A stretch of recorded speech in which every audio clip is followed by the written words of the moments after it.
Hello there, my friends. Brian King here. So far, Facebook is allowing me to do this. So this was the final feature that I needed to get back in order to be completely out of Facebook jail.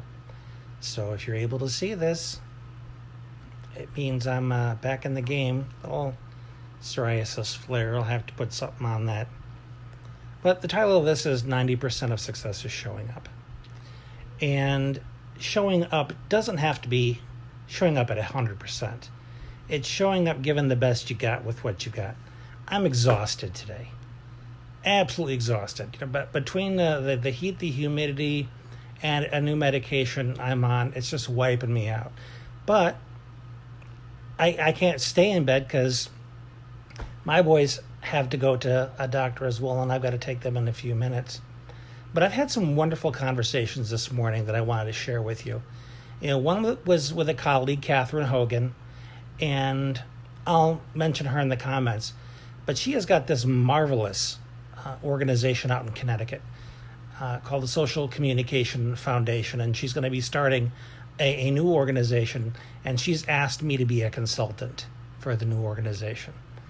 And it's all about helping teach typical peers how to reach out to and communicate with their more awkward classmates. So that's kids with autism, ADHD, some other difficulties.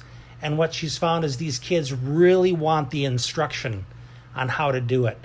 But schools aren't giving the instruction because they would have to identify the kids that are different in order to coach the typical classmates on how to include them. Or maybe that's not as big of an area. And anyway, the schools, for whatever reason, can't make it happen.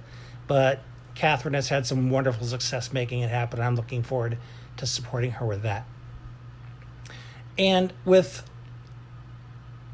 Facebook now kind of letting me back in, I can reiterate the importance of showing up and taking risks and making your contribution, and most importantly, falling down, scuffing your knees, getting dirty, making mistakes, learning from them. Because it's only by showing up, only by taking that risk, that you find out whether what you want to do is something that you can do. And it's so important to get outside your own head. We are so filled with these things that we want to do. We think about, man, it'd be great if we could do that, but you don't do it because of fear or some other reason. But the key to making anything happen, to changing anything in your life, is you got to show up. And showing up means I'm ready, I'm standing here, I'm declaring that I want to make a specific outcome occur, and then taking action to do it. And being prepared to sometimes let people watch you do it. Sometimes people are going to see you trip. Sometimes you do it in private. But you got to be hungry for those mistakes, hungry for the feedback, hungry for the information that says, that didn't work. So check off that you did it, do the next thing, keep working on it till you get the result you want. That's what perseverance is made of. Persistence, stick-to-itiveness, break out your thesaurus, whatever synonyms come along with that. If your vision's that important to you, you will take the risks, you will make the mistakes, you'll learn from them. My vision is to create a world where my boys with ADHD and autism are welcomed, people are patient with them, people see that they're awkward and struggling and reach out to them and say, hey, would you like to join us? Hey, would you like me to sit with you? Would you like some company? As opposed to seeing everybody else around them as not my problem, because I'm encouraged to be selfish and only think about myself, blah, blah, blah, blah, blah. You know what I'm getting at here.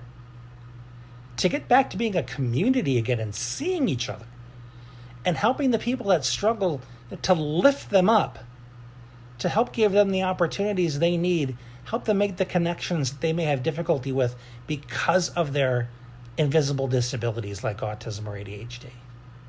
That's the society I want my boys to walk into. So I want them to be prepared to engage society, but I also want society to be prepared for them. So that's my vision, and that's what keeps me going, even on the days I feel at my worst. So I don't share this with you from the comfort of my bed to say, oh, poor Brian. I show it to you to say that even when you are in bed with psoriasis on your forehead, or you're exhausted or anything else, you can still show up. It may not be 100%, but give what you got to help keep your mission moving forward. That's what it takes. So I'll let you go for now. Looks like this video was a success. I wasn't blocked or cut off. Very good news as far as my relationship with Facebook goes. If there's anybody you think that can benefit from this, let them know. Until next time, this has been Brian. Thanks for being you.